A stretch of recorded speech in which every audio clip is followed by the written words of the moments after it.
Hello students, welcome to the video of your ETP. Last video we have seen the factors for forecasting, factors affecting the demand forecast. Now we will go for demand forecast. Before going to demand forecast के बारे में जानने से पहले हम जानना चाहेंगे कि डिमांड या मांग क्या है। मांग का पूर्वानुमान। हम पहले मांग के बारे में जानने की कोशिश करते हैं। पहले क्या है? Before knowing demand forecast we should know what is demand. In simple words, demand is the willingness and the ability of customers to buy a product, and when all the customers having willingness and ability to buy are considered, then it is known as total market or demand forecast. किसी भी वस्तु के मांग का पूर्वानुमान लगाने के लिए हम किस तरह से पता लगाते हैं? पहले उसकी मांग कितनी है, कितने तरह के लोग उसकी मांग कर रहे हैं और उनकी खरीदने की क्षमता उसकी है कि नहीं। जब सभी लोगों के क्षमता और खरीदने की इच्छा को हम एक साथ मिला करके देखते हैं, तब उसे मांग का पूर्वानुमान कहते हैं, या उस वस्तु की मांग है करके हम समझते हैं। जब सभी तरह के लोगों को हम एक साथ मिला के देखते हैं, तब उसे टोटल मार्केट भी कहा जाता है या डिमांड फोरकास्ट कहते हैं। इस सीधी सी भाषा में क्या है? मांग का मतलब है किसी भी वस्तु के खरीदने की इच्छा और उसको खरीदने की क्षमता होना। इन दोनों को मिला करके ही मांग बनती है। तो अब हम आगे देखते हैं कि इसके आधार पर फिलिप कॉटलर ने इसको किस तरह से डिफाइन किया है। Depending on the above, Philip Kotler defined total market as follows. Market demand for a product is the total volumes that would be bought by the defined customer group in a defined geographical area, in a defined time period, in a defined marketing environment, under a defined marketing program. इनका कहना है कि पूरी किसी भी वस्तु को कितने लोग खरीदेंगे, किस तरह के ग्रुप के लोग खरीदेंगे, किस तरह के माहौल में इसको खरीदा जाएगा, किस तरह के बाज़ार में इसको लोग खरीदेंगे, किस तरह के बाज़ार में इसको पेश करना चाहिए। इन सारी चीज़ों को एक साथ लेकर के जो हम अनुमान लगाते हैं, उसे हम मार्केट डिमांड फोरकास्ट कहते हैं। इस ऊपर के डेफिनेशन के आधार पर हम क्या समझ पा रहे हैं? हम ये जान रहे हैं कि कुछ वस्तुएं हैं, किसी भी प्रोडक्ट को कितने लोग, किस तरह का कस्टमर खरीदेगा, किस तरह के ग्रुप वाले करेंगे। देखिए, कस्टमर खरीदने के लिए अलग अलग तरह के होते हैं। मध्यम वर्गीय होते हैं, निम्न वर्गीय होते हैं, या बहुत अधिक उच्च वर्गीय भी होते हैं। तो इनमें से कौन सा ग्रुप का कस्टमर खरीदना चाह रहा है? उसके बाद में ज्योग्राफिकल एरिया भी, किस जगह में इसको अधिक खरीदेंगे, या किस जगह के लोग इसको खरीदने की मांग कर रहे हैं, किस जगह के लोग इस प्रोडक्ट की मांग कर रहे हैं, एंड कितने वक्त तक इसकी मांग होगी, या कितने वक्त तक इसकी बिक्री हो सकती है, एंड किस तरह के बाज़ार में इसकी बिक्री हो सकती है। इन सारी चीज़ों का जो अनुमान लगाया जाता है, उसे हम डिमांड फोरकास्ट कहते हैं। इसमें 8 बातों का ध्यान दिया जाता है। सबसे है वॉल्यूम बॉट, कितना खरीदा जाएगा। दूसरा है कस्टमर ग्रुप, किस तरह के लोग खरीदेंगे। तीसरा है ज्योग्राफिकल एरिया, किस जगह में खरीदा जाएगा। चौथा है टाइम पीरियड, किस तरह के टाइम, मतलब कितने वक्त तक इसको खरीदा जाएगा। पांचवा है मार्केट एनवायरनमेंट, कि किस तरह का माहौल होना चाहिए। उसके बाद है मार्केटिंग प्रोग्राम्स, मार्केटिंग मतलब किस तरह की उसकी एडवर्टाइजमेंट होनी चाहिए, या कैसा उसको बनाया जाए, कैसे उसको दिखाया जाए तो वो खरीदेंगे। एंड इन 6 बातों का ध्यान रखना पड़ता है डिमांड फोरकास्ट के वक्त। अब हम आते हैं डिमांड फोरकास्ट में किस तरह के चीज़ें इन्वॉल्व है। Factors involved in demand forecast, there are 6 बातें ऐसी है जो डिमांड फोरकास्ट पे करने के वक्त में ध्यान दिया जाता है। मतलब मांग का पूर्वानुमान करने के लिए इन 6 बातों का बहुत ध्यान दिया जाता है, जिसमें पहला है length of the forecasting. There are 6 factors which are involve in demand forecast. पहला है length of the forecasting. The length of the forecast is also of 3 types. मतलब पूर्वानुमान लगाते हैं कितने अवधि के लिए, ये जो होता है ये भी 3 तरह की होती है। अवधि भी जो है टाइम भी 3 तरह का होता है, short term forecasting, medium term forecasting and long term forecasting. Short term forecasting में when the forecasting is done up to a period of 12 months, this is considered as a short term forecast. This is helpful for determining inventory control, production schedule, budgeting and cash flow planning. ये short term मतलब 12 महीने के लिए जब हम किसी चीज़ का पूर्वानुमान करते हैं तब उसे शॉर्ट टर्म फोरकास्टिंग कहते हैं। इसके बाद में मीडियम टर्म में हम साल से लेकर के 2 साल तक का पूर्वानुमान लगाते हैं, तब इसे मीडियम टर्म कहते हैं। मीडियम टर्म फोरकास्ट में क्या है, when the forecasting time is a period from 1 year to 2 years is a medium term forecast which is helpful for determining the rate of maintenance, budgetary control over expenses etc. किसी वस्तु को maintain करने के लिए हम देखते हैं कि उसको 2 साल तक में उसका कितना मेंटेनेंस का खर्चा आ सकता है, हमारे 2 साल तक का हमारा बजट कैसा होगा बिजनेस में, एंड हमारे खर्चे किस तरह के हो सकते हैं। इन सब का जब पूर्वानुमान लगाया जाता है तब वो मीडियम फोरकास्ट हो जाता है।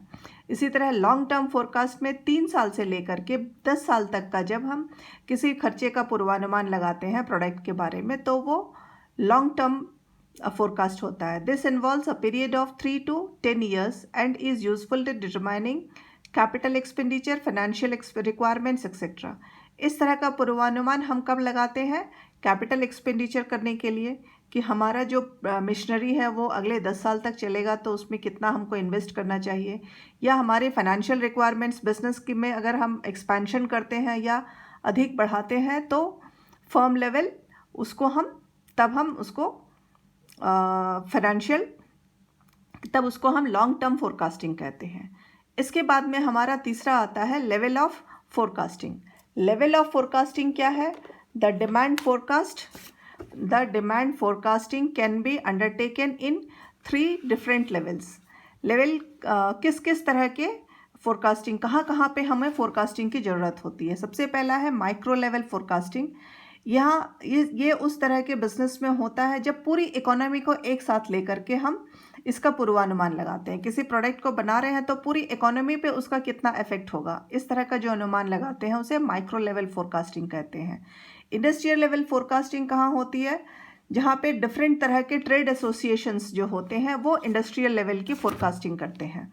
इसके बाद में तीसरा है हमारा firm level forecasting. This is the most important form of managerial view point. Management के लिए ये सबसे अधिक फ़ायदेमंद होता है और वो लोग सबसे अधिक इसको फर्म लेवल फोरकास्टिंग करते हैं। अब हम आते हैं factors of demand for forecasting. किन इसमें हम आगे देखते हैं। तीसरा पॉइंट है हमारा जनरल और स्पेसिफिक फोरकास्टिंग। जनरल फोरकास्टिंग में क्या है, in normal condition general forecasting is suitable for firms. किसी भी फर्म के लिए जनरल फोरकास्टिंग सबसे अधिक सुविधाजनक होता है और उपयोगी होता है। लेकिन अगर उसका कुछ अलग है तो उसमें भी कुछ कुछ बदलाव करके हम स्पेसिफिक फोरकास्टिंग भी कभी कभी एंटरप्रेन्योर्स करते हैं। चौथा हमारा पॉइंट है problems and methods of forecasting. These are different for different products so they have to be considered accordingly.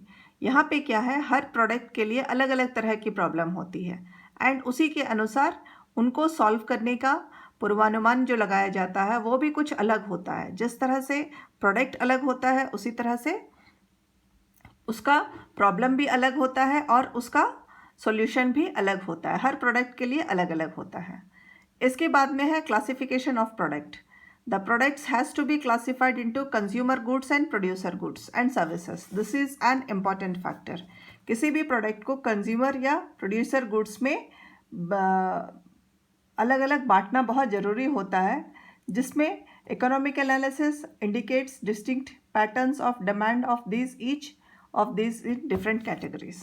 इसके अनुसार इकोनॉमी के बारे में भी अलग अलग तरीके से जाना जा सकता है। तो प्रोडक्ट को अलग अलग भागों में बांटना बहुत ज़रूरी होता है। कुछ होते हैं कंज्यूमर गुड्स होते हैं, कुछ प्रोड्यूसर गुड्स होते हैं। कुछ वस्तुओं से हम यूज़ करने के लिए उसको बनाते हैं एंड कुछ वस्तुओं से दूसरी वस्तु बनाने के लिए उसका इस्तेमाल होता है।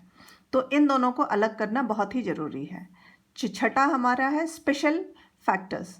Finally, in all the forecast, special factors peculiar to the product and the market has to be considered in in this sociological factors play a great role.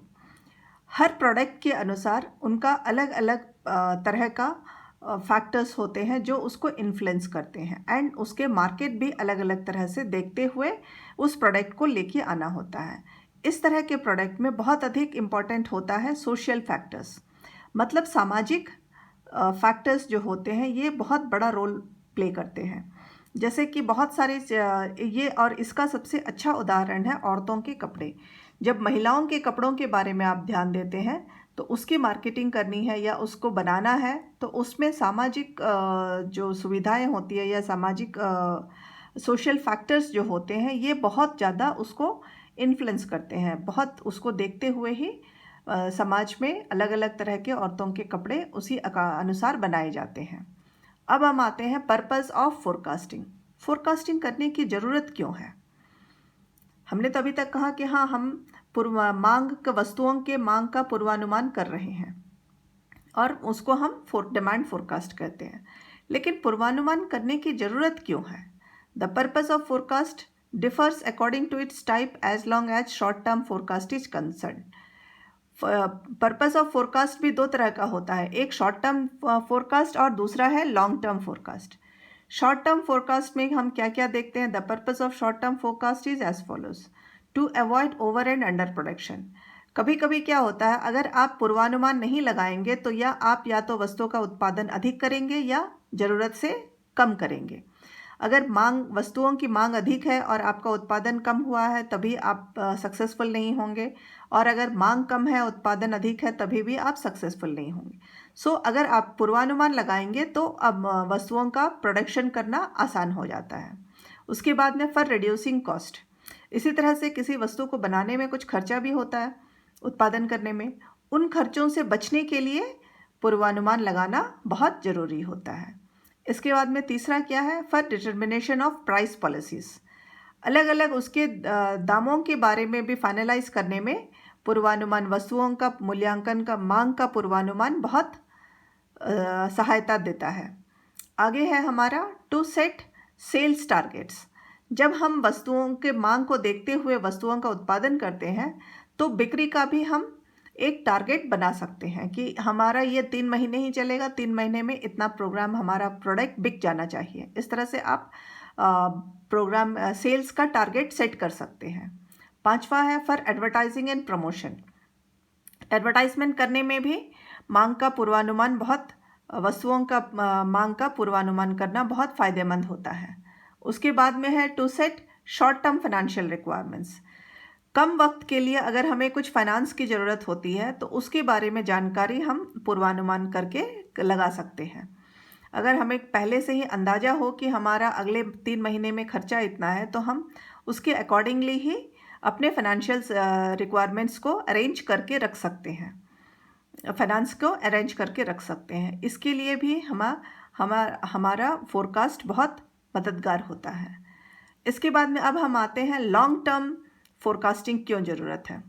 For planning of a new unit और expansion of an existing unit. Long term forecast में सबसे पहला मुद्दा होता है कि हम plan कर सकते हैं कि हमारा एंटरप्रेन्योर प्लान कर सकता है उसके बिजनेस को कितना बढ़ाना है, और नहीं तो कहाँ कहाँ उसको अलग नया शुरू कर सकता है। या तो वो जो कारखाना है उसको बढ़ा सकता है या वो नए कारखाने के नए यूनिट्स को खोलने में मददगार होते हैं। उसके बाद में for planning of long term requirements, लंबी अवधि तक में उसके प्रोडक्ट की कितनी रिक्वायरमेंट्स है इसके बारे में जानने में भी फोरकास्टिंग बहुत मददगार होता है। उसके बाद में for planning man power requirement, किसी भी कारखाने में लोगों का काम करने के लिए वर्कर्स की बहुत ज़रूरत होती है, मैन पावर की बहुत ज़रूरत है। अगर हमें पहले से पता होगा कि हमारे अगले 5 सालों में इतने सारे वर्कर्स की ज़रूरत है तो उसी अनुसार हम वर्कर्स का रिक्रूटमेंट कर सकते हैं। इन सब चीज़ों के लिए हमें फोरकास्ट करना बहुत ज़रूरी होता है। यह हमें बहुत मदद मिलती है, एंटरप्रेन्योर्स को इन सब से बहुत अधिक मदद मिलती है। For this video this much is enough. For the next class we will go to the next chapter. Thank you girls.